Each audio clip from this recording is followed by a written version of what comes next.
ಅಂತೂ ಇಂತೂ ದೇವಿ ಪ್ರಸಾದ್ ಶೆಟ್ಟಿ ಅವರು ಡೈರೆಕ್ಟ್ ಮಾಡಿ ವಿಜಯ್ ರಾಘವೇಂದ್ರ, ಭಾವನಾ ಮೆನನ್, ಖುಷಿ ರವಿ ಹಾಗೂ ರಂಗಾಯಣ ರಘು ಅಂತಹ ಸ್ಟಾರ್ ಕಾಸ್ಟ್ ಇರೋ ಕೇಸ್ ಆಫ್ ಕೊಂಡಾಣ ಸಿನಿಮಾನ ನೋಡಿದೆ.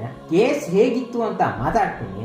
ನನ್ನ ರಿವ್ಯೂ ಮತ್ತೆ ಅನಾಲಿಸಿಸ್ ನಿಮ್ಗೆ ಇಷ್ಟ ಆಗೋದಾದ್ರೆ ತಡ ಯಾಕೆ, ಚಾನಲ್ಗೆ ಸಬ್ಸ್ಕ್ರೈಬ್ ಆಗಿ.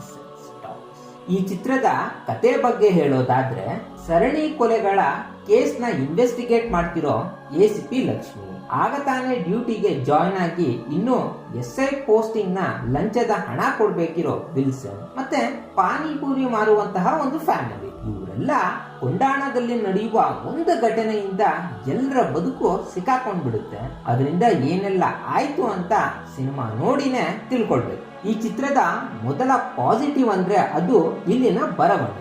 ನಾವು ನೋಡೋ ರೆಗ್ಯುಲರ್ ಸಸ್ಪೆನ್ಸ್ ಥ್ರಿಲ್ಲರ್ಗಳಿಗಿಂತ ಇದು ತುಂಬಾ ಭಿನ್ನವಾಗಿದೆ. ಇಲ್ಲಿ ಕ್ಯಾರೆಕ್ಟರ್ಸ್ ಗಳನ್ನ ತುಂಬಾ ಚೆನ್ನಾಗಿ ಇಸ್ಟಾಬ್ಲಿಷ್ ಮಾಡಿದ್ದಾರೆ. ಆದ್ರೆ ಎಲ್ಲೂ ಕ್ಯಾರೆಕ್ಟರ್ಸ್ ಗಳು ಡಾಮಿನೇಟ್ ಮಾಡಿದಿರ ಈವೆಂಟ್ಸ್, ಇಲ್ಲಿ ನಡೆಯುವ ಘಟನೆಗಳು ನಮ್ಮನ್ನ ಕಂಪ್ಲೀಟ್ ಆಗಿ ಅಟೆನ್ಷನ್ ಪಡ್ಕೊಳ್ತಾ ವಿಧಿಗಿಂತ ದೊಡ್ಡ ಸಾಹೇಬ ಯಾರು ಇಲ್ಲ ಅಂತ ಈ ಸಿನಿಮಾದ ಸ್ಕ್ರಿಪ್ಟ್ ನಮ್ಮನ್ನ ಸಸ್ಪೆನ್ಸ್, ಥ್ರಿಲ್, ಡಿಸಪಾಯಿಂಟ್ಮೆಂಟ್ ಜೊತೆ ರಿಯಲೈಸ್ ಮಾಡಿಸುತ್ತೆ. ಮೊದಲನೇದಾಗಿ ರೈಟರ್ ಡೈರೆಕ್ಟರ್ ದೇವಿ ಪ್ರಸಾದ್ ಶೆಟ್ಟಿ ಅವ್ರಿಗೆ ಅಭಿನಂದಿಸ್ತಾ ವಿಡಿಯೋನ ಕಂಟಿನ್ಯೂ ಮಾಡ್ತೀನಿ. ಪೊಲೀಸ್ ಪಾತ್ರಗಳನ್ನ, ಅವರ ಭಾವನೆಗಳನ್ನ ತುಂಬಾ ಚೆನ್ನಾಗಿ ಸಿನಿಮಾದಲ್ಲಿ ತೋರಿಸಿದ್ದಾರೆ. ನನ್ನಂತ ಎಷ್ಟೋ ಸಾಮಾನ್ಯ ಜನರಿಗೆ ಪೊಲೀಸ್ ಅಂದ್ರೆ ಲಂಚ ತಗೊಳ್ಳೋರು, ಯೂನಿಫಾರ್ಮ್ ಹಾಕೊಂಡು ಅವರು ಕೂಡ ಬೇಕಾದನ್ನ ಮಾಡ್ತಾರೆ ಅಂತ ಒಂದು ನೆಗೆಟಿವ್ ಇಮೇಜ್ ಇರುತ್ತೆ. ಅದು ಕಾಮನ್. ರಿಯಾಲಿಟಿಯಲ್ಲಿ ಕೆಲವರು ಆ ತರ ಇರ್ತಾರೆ. ಆದ್ರೆ ಈ ಚಿತ್ರದಲ್ಲಿ ಡ್ಯೂಟಿಗೆ ಜಾಯ್ನ್ ಆಗಿರೋ SI ಲಂಚ ಕೊಡ್ಬೇಕು, ಅವನಿಗೆ ಯೂನಿಫಾರ್ಮ್ ಹಾಕೊಂಡು ಒಬ್ಬ ರೌಡಿ ಮೇಲೇನು ಕೈ ಮಾಡಬಾರ್ದು ಅಂತ ಪಾಠ ಹೇಳೋದು. ಒಂದು ಇನ್ಸಿಡೆಂಟ್ ಬಗ್ಗೆ ಪೊಲೀಸ್ಗಳಲ್ಲೇ ಭಿನ್ನಾಭಿಪ್ರಾಯ ಆದಾಗ ಅಲ್ಲಿ ಈಗೋ ಹರ್ಟ್ ಆಗಿದ್ರಿಂದ ಆಗೋ ಅನಾಹುತ. ಆಫ್ ದ ರೆಕಾರ್ಡ್ ಅಲ್ಲಿ ಡೀಲ್ ಮಾಡೋಕೆ ಇಷ್ಟಪಡೋ ACP, ಆದ್ರೆ ಅವಳಿಗೆ ಎಲ್ಲ ರೆಕಾರ್ಡ್ ಅಲ್ಲೇ ಇರೋಕೆ ಇಷ್ಟಪಡುವ ಅಪ್ಪ. ಕ್ರಿಮಿನಲ್ಸ್ ಗಳು ಟೆರರ್ ಆದ್ರೆ ಅವರೇ ಪೊಲೀಸ್ಗೆ ತರೋ ಡೇಂಜರ್. ಪಾನಿಪುರಿಯ ಫ್ಯಾಮಿಲಿ ಆಡಿಯನ್ಸ್ ಬಿಟ್ಟು ಚಿತ್ರದ ಪಾತ್ರಗಳು ಕೂಡ ಬರೀ ಸಿಂಪತಿನ ತೋರಿಸಬಹುದು ಅಷ್ಟೇ. ಅಲ್ಲಿ ಫೀಲ್ ಗುಡ್ ಗೋಸ್ಕರ ಏನು ಮ್ಯಾಜಿಕ್ ಆಗಲ್ಲ. ಗೊತ್ತಿಲ್ಲದೆ ತಪ್ಪು ಮಾಡಿರೋನು ಗೊತ್ತಿದ್ದು ಅದರಿಂದ ಎಸ್ಕೇಪ್ ಆಗೋಕೆ ಟ್ರೈ ಮಾಡಿ ನಂತರ ಕ್ಲೈಮ್ಯಾಕ್ಸ್ ಅಲ್ಲಿ ಕಾನೂನಿಗಿಂತ ಯಾರು ದೊಡ್ಡೋರಲ್ಲ ಅಂತ ರಿಯಲೈಸ್ ಆಗಿ ಎಂಡ್ ಮಾಡಿದ ರೀತಿ ನನಗೆ ತುಂಬಾನೇ ಇಷ್ಟ ಆಯ್ತು.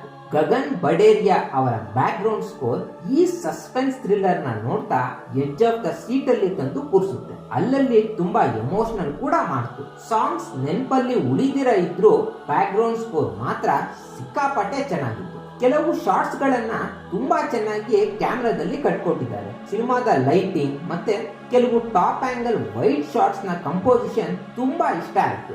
ಅಲ್ಲದೆ ಸೀನ್ ಬೈ ಸೀನ್ ಟ್ರಾನ್ಸಿಷನ್ ತುಂಬಾ ಚೆನ್ನಾಗಿ ವರ್ಕ್ ಆಗಿದೆ. ಪರ್ಫಾರ್ಮೆನ್ಸ್ ವಿಷಯಕ್ಕೆ ಬಂದ್ರೆ ವಿಲ್ಸನ್ ಪಾತ್ರದಲ್ಲಿ ವಿಜಯ್ ರಾಘವೇಂದ್ರ ಎಕ್ಸ್ಟ್ರಾರ್ಡಿನರಿಯಾಗಿ ಫಿಟ್ ಆಗಿದ್ದಾರೆ. ತುಂಬಾ ಸಿನಿಮಾಗಳ ನಂತರ ಅವರ ಪರ್ಫಾರ್ಮೆನ್ಸ್ಗೆ ಒಂದು ಜಸ್ಟಿಸ್ ಕೊಡುವಂತ ಸಿನಿಮಾ ಇದಾಗಿತ್ತು. ಯಂಗ್ ಆಫೀಸರ್ ಅಲ್ಲಿ ಇರುವ ಆ ರೋಷ, ಲವ್ವರ್ ಬಾಯ್, ಪೊಲೀಸ್ ಏಟು ಕೊಟ್ರೆ ಮೂಳೆ ಪುಡಿ ಪುಡಿ ಆಗೋದು, ಅನಾಹುತದಿಂದ ತಪ್ಪಾದಾಗ ಆಗೋ ತಳಮಳ, ಆ ಡಾರ್ಕ್ ಫೇಸ್ ಎಲ್ಲವೂ ಸಖತ್ತಾಗಿ ಬಂದಿದೆ. ರಂಗಾಯಣ ರಘು, ಪ್ರಸನ್ನ ಹಾಗೂ ಎಲ್ಲ ಪೊಲೀಸ್ ಪಾತ್ರಗಳನ್ನ ಸಿನಿಮಾದಲ್ಲಿ ಬಳಸಿದ ರೀತಿ ತುಂಬಾ ಎಫೆಕ್ಟಿವ್ ಆಗಿ ಬಂದಿದೆ. ಪಾನಿಪುರಿ ಮಾರುವ ಸಾಜನ್ ಕಟಾರಿಯಾ ಕೂಡ ತುಂಬಾ ಅದ್ಭುತವಾಗಿ ನಟಿಸಿದ್ದಾರೆ. ಆ ಫ್ಯಾಮಿಲಿ ಸೀನ್ಸ್ ಕೂಡ ಚೆನ್ನಾಗಿ ವರ್ಕ್ ಆಗಿದೆ. ಭಾವನಾ ಮೆನನ್ ಕೂಡ ಖಡಕ್ ACP ರೋಲ್ ಅಲ್ಲಿ ಸಖತ್ತಾಗಿ ಕಾಣಿಸ್ತಾರೆ.